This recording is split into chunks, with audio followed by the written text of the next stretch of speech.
Video में हम सीखने वाले हैं डेस्कटॉप स्क्रीन के बारे में। Introduction of desktop screen. ठीक है। तो हम आ चुके हैं अपने कंप्यूटर की स्क्रीन पर। और जैसा कि आप अभी देख पा रहे हैं, हम अपने कंप्यूटर की डेस्कटॉप स्क्रीन पर हैं। तो अभी हम एक एक करके अपने कंप्यूटर की डेस्कटॉप स्क्रीन की सभी चीज़ों के बारे में जानेंगे कि किसको हम क्या कहते हैं। ठीक है। तो सबसे पहले आप यहाँ पे देखिए, लेफ्ट साइड पे ये कुछ छोटी छोटी इमेज टाइप की देख पा रहे हैं। तो इसे हम कहते हैं आइकन्स। ठीक है। ये आइकन्स कहलाते हैं। अब नीचे यहाँ पे जो नीचे ये जो ब्लैक कलर की पट्टी दिख रही है, इस चीज को हम कहते हैं टास्क बार। टास्क बार पे आपको यहाँ पे ये स्टार्ट बटन दिखता है, जिस पे क्लिक करने पे स्टार्ट मेन्यू ओपन हो जाता है। ठीक है। उसके जस्ट राइट में है सर्च बार, जहां पर हम कुछ भी सर्च करके ओपन कर सकते हैं। जैसे हमें पेंट सर्च करना है तो हम पेंट लिख देंगे, तो यहाँ पे आपको दिख रहा है कि पेंट सर्च होके आ चुका है। अगर हमें पेंट को ओपन करना होता तो हम सिंपली यहाँ पे पेंट पे क्लिक कर देते और हमारा पेंट ओपन होके आ जाता है। इस तरीके से हम अपन कोई भी एप्लीकेशन को ओपन कर सकते हैं बहुत ही आसानी के साथ। ठीक है। फिर यहाँ पे आप कुछ और भी एप्लीकेशन के आइकन्स दिख रहे हैं, जो कि यहाँ पे पिन होते हैं। इनको हमने पिन कर रखा है टास्क बार पे। ठीक है। फिर सबसे टास्क बार पे राइट साइड पे आप जब देखेंगे तो यहाँ पे आपको काफी सारे छोटे छोटे से सिंबल्स नजर आते हैं, जो कि स्पीकर का सिंबल होता है, वाईफाई का होता है, बैटरी का होता है, डेट और टाइम होती है। तो इन सबको मिलाकर, इस एरिया को मिलाकर हम कहते हैं सिस्टम ट्रे या नोटिफिकेशन पैनल। ठीक है। तो ये हमारा बेसिक बेसिक इंट्रोडक्शन हो गया। अब हम जानते हैं कुछ और चीज़ों के बारे पे। अच्छा, सबसे पहले आपको ये तो आता ही होगा कि हम कंप्यूटर को कैसे रिफ्रेश करते हैं। हम पिछले वीडियो में ये सब जान चुके हैं कि कैसे रिफ्रेश करते हैं, फिर भी एक बार देख लेते हैं। कंप्यूटर को रिफ्रेश करने के लिए आपको माउस से राइट क्लिक करना होगा। राइट क्लिक करने के बाद आपको रिफ्रेश रिफ्रेश पर क्लिक करना होगा, तो अपना कंप्यूटर रिफ्रेश हो जाएगा। अगर हमें यही काम कीबोर्ड के साथ करना है तो हमें F5 बटन का यूज करना होगा कीबोर्ड से। तो अपना जो कंप्यूटर है वो रिफ्रेश हो जाता है। माउस से राइट क्लिक करके कर सकते हैं।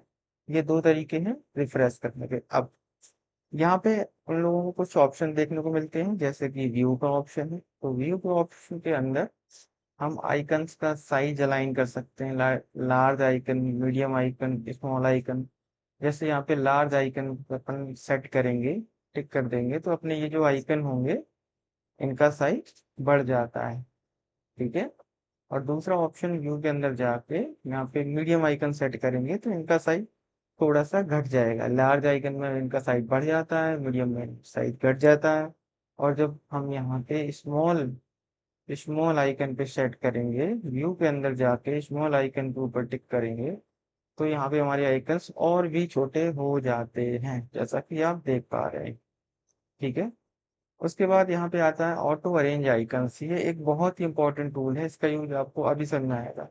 जैसे बहुत सारे एप्लीकेशन हो हैं जो कि हमारे कंप्यूटर की डेस्कटॉप स्क्रीन पर इस तरह से कुछ फैले हुए हैं। ठीक है। अब हमारा टास्क है, हमें चाहिए क्या कि हमें इन सब को अलाइन करना है, मतलब एक लाइन से ऐसे सेट करना है यहाँ पे। तो हम कैसे सेट कर सकते हैं? तो ये जो ऑप्शन हमने अभी देखा ऑटो अरेंज आइकन्स, इसकी मदद से हम बहुत ही आसानी के साथ इस काम को कर सकते हैं। ठीक है। चलिए जानते हैं कैसे। राइट क्लिक करना है, व्यू के अंदर जाना, व्यू पर जाने के बाद हमें देखने को मिलेगा ऑटो अरेंज आइकन्स। इस पर हमें क्लिक करना है। अब जैसे ही आप इस पर क्लिक करेंगे तो आपके सभी आइकन्स आप देख पा रहे हैं यहाँ पे अलाइन हो चुके हैं, बिल्कुल सही तरीके से। ठीक है। अगला ऑप्शन क्या है? Align icon to grid. Grid का मतलब यहाँ पे एक लाइन, सीधी लाइन पे आइकन्स को अरेंज करना। ठीक है। इससे कुछ खास फर्क नहीं पड़ता, बट आप लोग ट्राई करके देख सकते हैं। ठीक है। अब लास्ट लास्ट ऑप्शन को ध्यान से देखना है, शो डेस्कटॉप आई। जब इस पे अभी ये टिक लगा हुआ है, अगर आपने इसको अनटिक कर दिया तो यहाँ पे जो आपको आइकन्स दिख रहे थे वो आइकन्स दिखना बंद हो जाएंगे। ठीक है। अगर आप चाहते हैं कि ये वापस से आ जाए तो व्यू पर जाना है और वापस से शो डेस्कटॉप आइकन आइकन पे जाके क्लिक कर देना है। तो आपके जो आइकन्स होंगे वो वापस से दिखना स्टार्ट हो जाएंगे। अब ये रहा आपका डेस्कटॉप स्क्रीन का इंट्रोडक्शन। ठीक है, थोड़ी बहुत चीजें और रह गई हैं तो इसको समझ लो। ये स्टार्ट बटन है, फिर से रिवीजन करा देते हैं।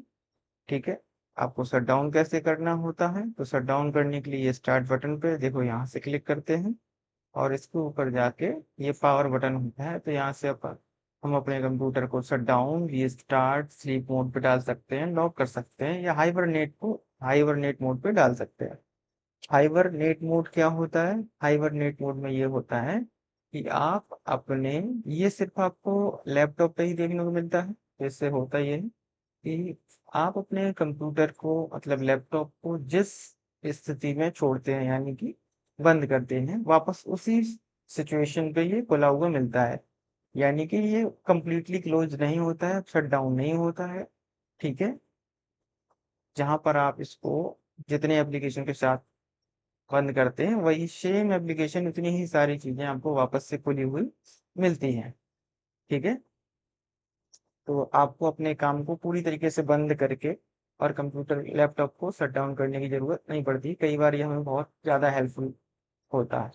ठीक है, और यहाँ पे भी आप चीज़ों को सर्च कर सकते हैं, और ये स्टार्ट मेन्यू है, तो यहाँ पे आप चीज़ों को पिन करके भी रख सकते हैं। और कुछ ये रिसेंटली है, जो आप रिसेंटली चीज़ों को यूज करते हैं तो वो यहाँ पे दिखती रहती हैं। ठीक है, ये यहाँ पे यूजर का प्रोफाइल दिखता है, जो भी यूजर प्रोफाइल होगा वो यहाँ पे नजर आएगा।